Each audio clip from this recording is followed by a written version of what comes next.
Good morning, good evening, and good night, everybody. My name is Sarah, and today we have part one of a two-part video. Yeah, so June wrap-up. It ends up, there's no way I can fit this in one video. Like, I talk enough as is when I only read 10 books. The month hasn't ended yet, I still have another week, but I have read 24 books this month. So, yeah, we're splitting this into two parts. There's no way I could talk about all these books in one video. Now, this video will include some of the books I talked about in my Queer Lit Readathon wrap-up, but I am going to try to go more in depth and discuss different things than I did when I was talking about those. So, with that all being said, let's dive on in. The first book I finished in the month of June was Ohana X Machine Gun. I use the English title because I can't pronounce this in Japanese. This is about a girl who essentially gets tricked into doing survival sports games with BB guns.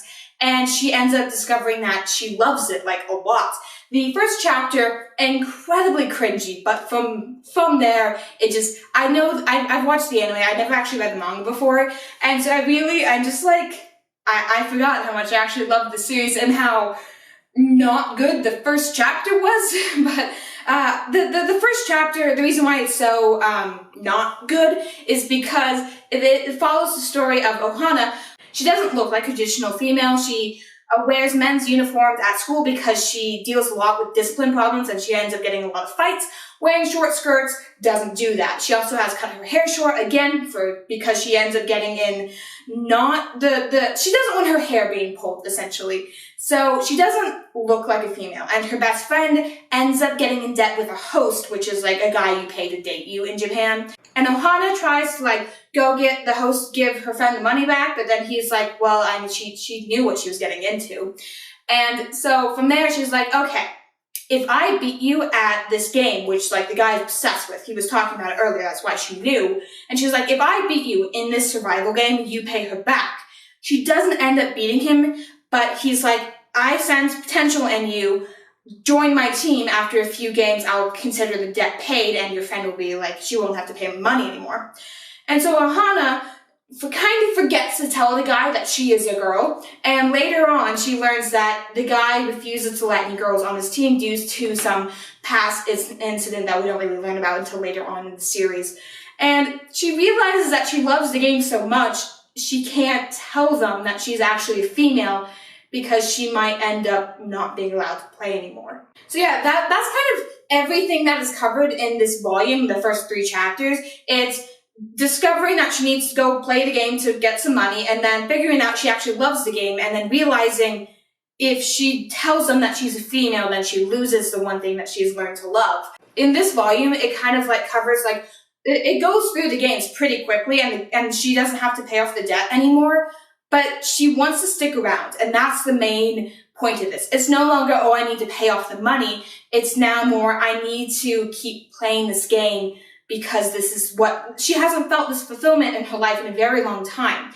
And so that's really where the story goes from this volume. I do intend to continue on with the series. I don't rate manga. Again, the first chapter is not a good starting point, but I love the series so much, so I will continue on. See how much I talk about of just one book? There is no way I can fit 24 in this video. I'm cutting it in half, okay? The next manga I read is No 6, or Number 6. This is a sort of dystopian, utopian society that this story takes place in. Everything is perfect, everything is wonderful. A child is born, and everyone's like, this guy has such high IQ, we're going to sponsor him through everything. And he ends up helping a criminal who sneaks into his bedroom one night, and he helps the criminal get away, and the society finds out about this. They kick him out, essentially, and so the criminal comes, takes this guy away, and together they go off and they decide they're going to take down society because they realize something isn't as it seems, things are going down, and they need to stop it. This is a man-man romance. In the first chapter, we're introduced to our main characters at a very young age, and in chapter 2, they get aged up quite a lot. So they're about, I think, 17 by the time chapter 2 rolls around. Now, I haven't actually finished this series, but I know from quite a few reviewers that the slow relationship build is not the main central of the story, but it is one of the biggest draws of the story because that's such a rare thing to see in manga. The relationship is not the main focus, it's just something that happens. I am actually interested in continuing in this series. I probably won't continue as quickly as I will Ohana X Machine Gun, but that's more the factor because I'm not the biggest interest in utopian dystopian stories, but this one seems so interesting to me, I really do want to continue it. I'm sorry if you can hear the neighbor who lives upstairs from me. He does not know how to walk quietly, and I need to film. The next book I read was The Demigod Diaries. I got this book on audiobook, and that was just kind of like to celebrate my finishing of Percy Jackson and almost finishing with Heroes of the Olympus. I did finish that this month, actually. I'm talking about that next video. But I'm just like, I love this series. Like, I truly do. I love, like, just the pure sass, I guess. I love the comedy. I love how it flows. I love the characters. Like, it's Percy Jackson. I don't know what else to say to this. I don't think I rated this book. If I did, I don't know. I should probably look up what I rated these books. The next book I finished was Red, White, and Royal Blue. I did a full review on it, so if you want to hear my actual, like, complete thoughts, go on and check that video out. This is like a 4.55 stars read. It is amazing. It is funny. This is sort of a new adult contemporary romance story, which is not my thing at all. And I love this book so much. The one problem I had with it is kind of a spoiler. I go into it again in my review. I'm sorry I can't talk about it here, but it's something I've seen done a lot in LGBTQIA plus romance stories. I don't like it. It is a big problem in my opinion, but it happens so late in the story and it's such a huge plot point, I'm unable to talk about it. So, I love this book. It is adorable. It is amazing. It follows the son of America's first female president falling in love with the Prince of England and them realizing that, well, it starts off as like a hate to love kind of thing where it's like, oh, we hate each other, you're the worst, yada, yada, yada. And then they realize the reason why they hate each other is because they actually like each other. Big altercation happens. The press is like, oh, they must hate each other. And so the PR department's like, we gotta make sure that the people realize you're best friends. And that's when they realize they actually like each other. That's the set. That's the plot of the story. I love it, but there's still that one problem which I cannot get over. Again, I've talked about this enough already, so get this book. It is great. I love it. I just have that one problem, though. The next book I read is Alice Isn't Dead. This book follows our main character Keisha as she mourns the loss of her wife Alice until one day she starts seeing Alice in the back of all these news footage across the country, and she realizes that maybe Alice isn't dead as she thought. The thing is, Alice didn't pass away, she disappeared, and she was presumed dead, and everyone mourned her and went on with her life, but Keisha wasn't capable of doing that. So when she saw Alice appearing all across the country, she had to go and find her. So she got a job as a truck driver to travel across the country and try to track down her wife, Alice. Finding Alice isn't the point of this book, it's more about the adventures that she has on the road. This book is sort of an urban fantasy horror. I've talked about this before. This is by one of the creators of Welcome to Night Vale. They don't do fantasy in the way that's like, oh, it's magic. It's fantasy in the way that something isn't right. Things aren't right in this book, and that's where the horror aspect comes in. It's more about the setting, the eeriness, the fact that this shouldn't be rather than anything else. The fact it's not meant to be scary, it's meant to be off-putting. I gave this book 4 stars. I love it, but the fact that it is a kind of more or less a road trip book, I do not like road trip books. I like books that have more of a fixed setting. So unfortunately, just the sheer fact that it is a traveling book kind of put it off for me. The next book I read was House of Hades. This is book 4 in the Heroes of the Olympus series. I love this series, and I think this is probably one of my more favorite books from this specific series. I do think Percy Jackson is better than the Hero of the Olympus series. I'm currently reading the Trials of Apollo series, so once I catch up to that, I'm probably going to make a video comparing the 3. I know Trials of the Apollo isn't finished yet because the next book comes out in, I think, September or something. I really want to get that book. But this book is just, it focuses a lot on, of course, the House of Hades, and Nico, one of my favorite characters from this series, him being the child of Hades. It has a lot to do with him, along with Percy and Annabeth and the rest of the gang.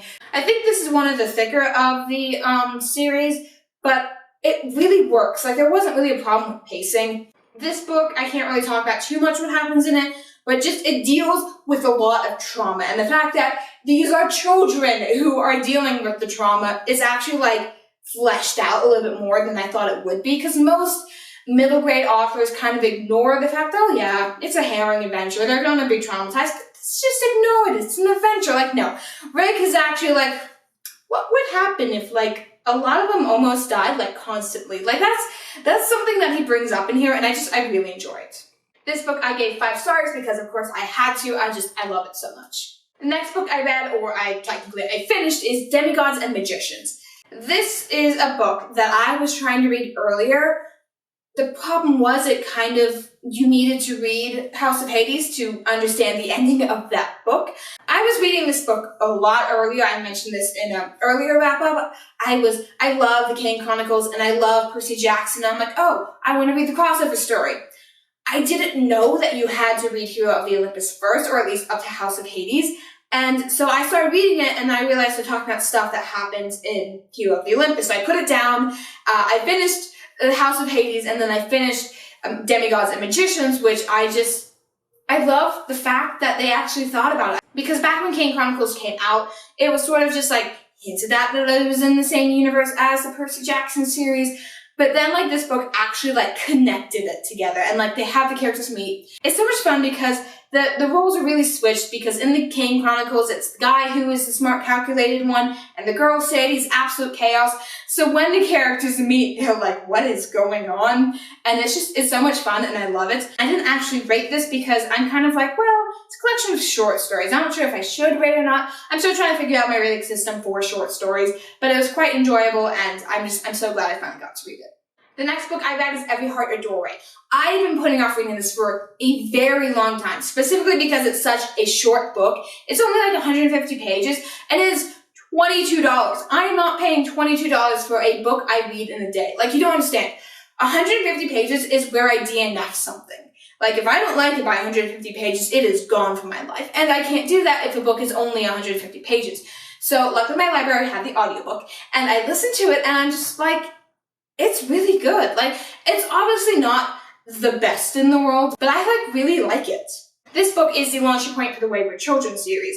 You don't have to read this series in order, you just have to read this book first. This story looks into the boarding school of what happens when children go away to magical adventures in far off land and what happens to them when they come back. That sounds like a really cool concept, right? What threw me for a loop is the fact that it suddenly turns into a murder mystery. Like, I knew technically, like, people had talked about that before, that was going to happen. I forgot about it when I was reading this. And I'm like, why is this cool whimsical story suddenly about trying to find a killer? Like, it was interesting. I liked it. I gave it 4 stars, but I mean, I wasn't expecting that. Again, it was really cool and really interesting. It wasn't long enough, and then it was suddenly as a murder mystery, and I was just, I don't know. I mean, again, at 4 stars, I liked it. But it left me wanting more, I guess. It's such a short book, and it wasn't enough. The next book I read was A Gentleman's Guide to Vice and Virtue. This follows Monty, his best friend Percy, and his sister Felicity as they tour Europe. Because Monty's not the best of children, and his father's like, go tour Europe, realize the world isn't just about you, come back and take over my estate. That's not what happens. Things go downhill very quickly. And this is just a story about that tour suddenly going off the rails, and everything is going wrong. Monty ends up stealing something he's not supposed to. It somehow involved, like, alchemy and magic and, like, stuff that's, like, our world doesn't really experience, but this world is very much a real deal. And it's everything goes wrong and how the characters react to it, essentially. That's what happens in this story. The whole deal with the alchemy is, like, it threw me for a loop when it happened. But I accepted it, and I'm like, this book is really good for what it is, and it's probably not my favorite book in the world, but I did really enjoy it. I gave this book 4 stars. Again, the whole deal is like, it was so close to being good, but something kept it from being perfect. I really don't know what's keeping this from being a 5 stars, other than it's just like, well, I mean, it was nice. That I don't know what could make it better, and I don't know what's making it not the best, but it's so close to being perfect, and it's not quite there. The next book I read was Down Among the Sticks and Bones. This is the next book that was released in the Wayward Children series. This follows one of the characters from the Wayward Children series, and we kind of get their backstory. That's a lot of what the series kind of turned into, was we're getting the backstory of what happened to these kids before they ended up at the school for the Wayward Children. The twins that we follow in this story, they were raised to be the perfect duo. Like, one was smart and one was rough and wild. But unfortunately, the parents got the roles wrong when they were deciding what the children's future would be. The one they deemed the pretty one, the perfect princess, actually wanted to be a scientist. She wanted to learn. She wanted to study. She wasn't scared of bodies. She wanted to know. And the one they deemed the smart one, the rough and tumble one, wanted to be that pretty princess. She wanted to be admired and loved.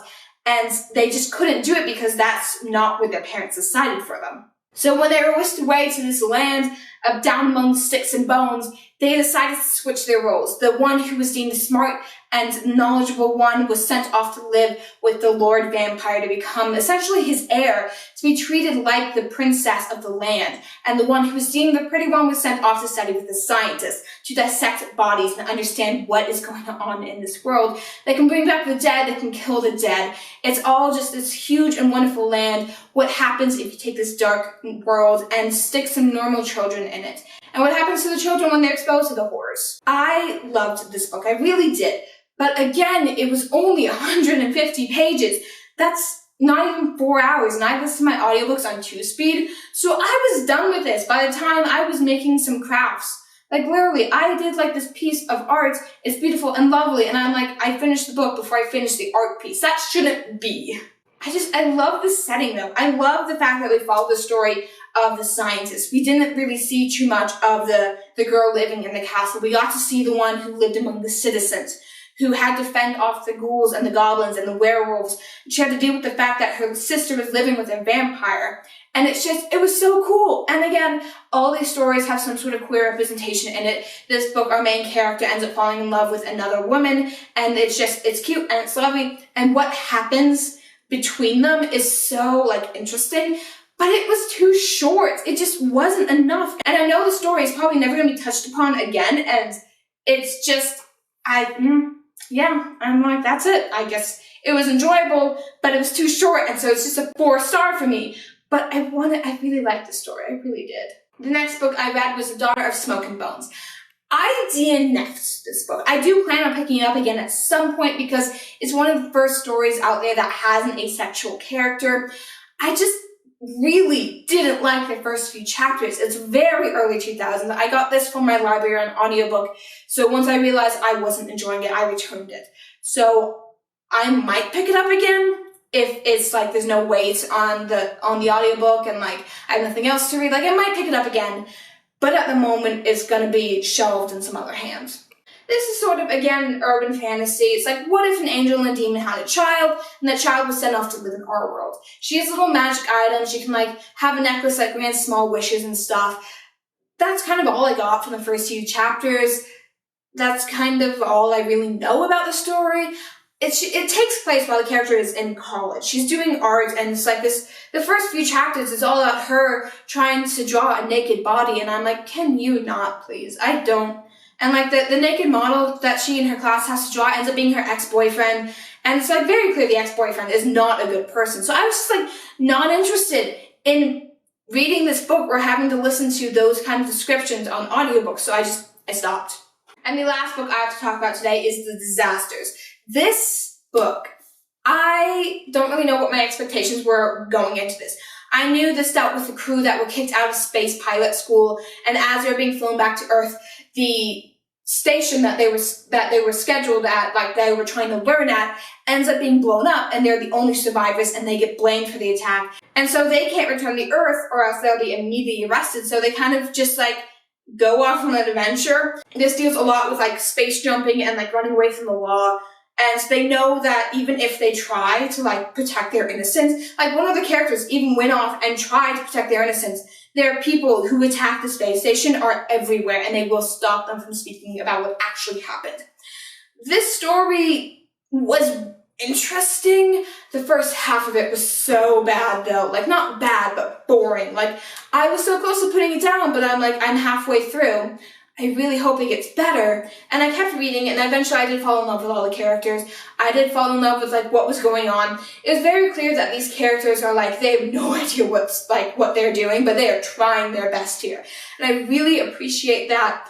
But like the main character, the guy who we hear all of the narration through, he's like, he keeps having these flashbacks about like last time he flew a spaceship without like guidance or whatever, he ended up crashing, injuring a lot of people, especially people he cared about. That's why he got kicked out, because he got so scared. The flight simulator, it wouldn't like work for him. And so he ended up getting kicked out, but once he got put in a real pilot seat, that's when he could truly like work with it. Like the machine sort of just worked with him. He couldn't deal with the simulation, but once he got behind the seat, once he managed to calm his nerves, he could actually fly, and he was amazing. And that's really what his character arc really was about. But it just took so long to like, it's always like, oh, I'm so scared. Oh, I'm so scared. And I'm like, dude, you are being chased down by people who want to kill you. You should be scared, but you should also get out of there. I love the characters, but a lot of them just seemed too good at what they're doing. Like, they got kicked out of school. They shouldn't be the best of the best, but of course, none of them got kicked out for academic reasons, except for the main character who's like, he can't fly a simulation. So I enjoyed it. It was really interesting, but at the same time, there's like, I almost DNF'd this book. So I gave it 3 stars because I'm like, do I like this? Like, it was good, but there's a lot more negatives than I would give a 4-star. It's not bad enough to give a 2-star. It's a very mediocre book. I liked it. If you like sci-fi, I would recommend this, but just be warned, it takes a while to get to its point. So yeah, that is the first half of the books I wanted to talk about. So you like this video, that was only half of the books. I needed to cut this in half, please. So, if you liked this video or like any of the books I talked about, please leave that down in the comment section down below. While you're there, don't forget to like and subscribe. And as always, good night, good evening, good morning, everybody.